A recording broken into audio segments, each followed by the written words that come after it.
Welcome guys, in this video we're going to talk about operator overloading. In other words, assigning new meanings to operators like the addition operator. Okay, it's a very common example. So, crank up Visual Studio, let's type here using system, and then why of course this matters is that, when you have two strings, for example, you have to assign a meaning to the addition symbol in the context of two strings and so on. That's why you want to know how to do this. And then console, let's just call this sample space. It doesn't really matter that much for our purposes. Alright, so now here you're going to type the following. Step number one will be to type class square. Now you're going to say public dynamic here, length. I'm making this public just to save code. Obviously in real life you would have to make that private and then have some kind of property, okay, like a get and a set, but this will do. Let's make the constructor, so public square and dynamic side, and now here you're going to type this.length equals and then side, like that. Okay, there you go. So what we are going to do is assign a new meaning to the addition symbol. In other words, we will assign a meaning to the adding addition of two squares. Okay, there you go. And of course the way you assign meanings to symbols is arbitrary. You can assign it however you please. So let's take a look here.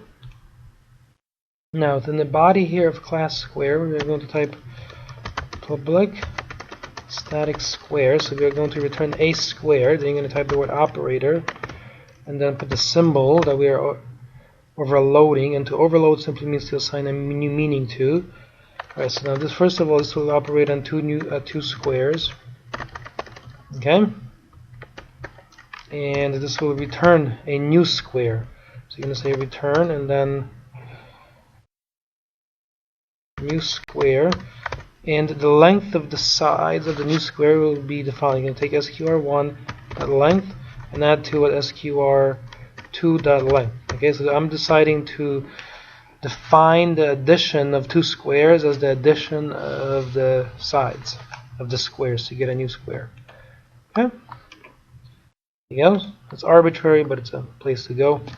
Let's have a public dynamic area function or method. Now you can type here return this dot length times this dot length and close out with a semicolon. There you go. Area is just side times side, side squared. Alright, let's go here with class program and then static void main, and then here you're going to type, you're going to make a square, sq1, and then new square. Okay, 5.6 is the length side.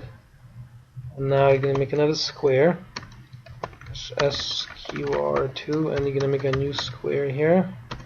And then make that one 7.9, close out with a semicolon. Now you're going to say square sqr3 equals, and now we're going to invoke that addition operator that we've just defined. So you're going to type square 1 plus square 2. Okay, so we've just given a new meaning to it, and now we are making use of it.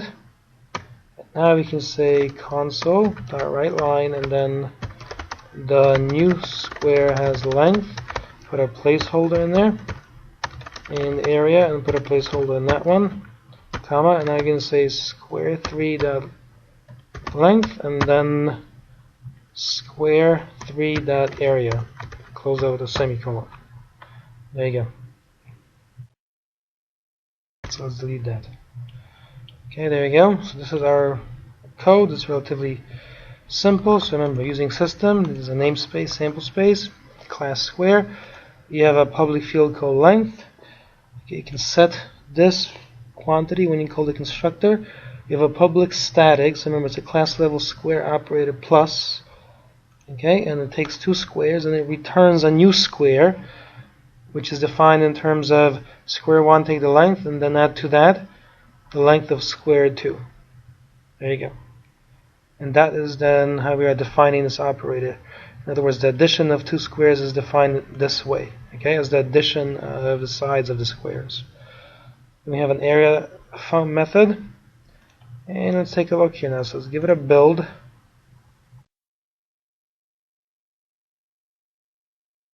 Okay, debug and start with debugging here, and it says the new square has length 13.5 and area 182.25. Okay, great. So now let's go debug and step into. It'll be helpful to see that here. Alright, so we have this. Like that. Initialize that, initialize the second square. And now you're going to call the operator. As you can see, the plus operator means come up here to find a new square and return that. Okay, so if you look at the locals window, you should at this point see square 3 and the right side. Remember, when it's highlighted, the right side first has to go through its own process and then it has to be assigned to the left side. Okay, now it's been assigned. So if you expand square 3, see it's got a length of 13.5, which is defined as the sum of the other two, 7 and 0.9 and 5.6. Okay? There you go. And now we continue this process. So now we'll call the area. And if we expand this, it says the new square has length 13.5 and area 182.25. Now we can close that. There you go. So I have chosen to define this plus operator to have this particular meaning. Okay? Alright, and that's it for this video. So thanks very much, and remember, this is arbitrary. You can define the meaning of the operator as you please. But in this sense, this is not the worst definition, and it's somewhat sensible. Alright, thanks very much, and I'll see you in another video. And the code, of course, is in the sidebar as a PDF. It looks like this here, and then the second portion looks like that.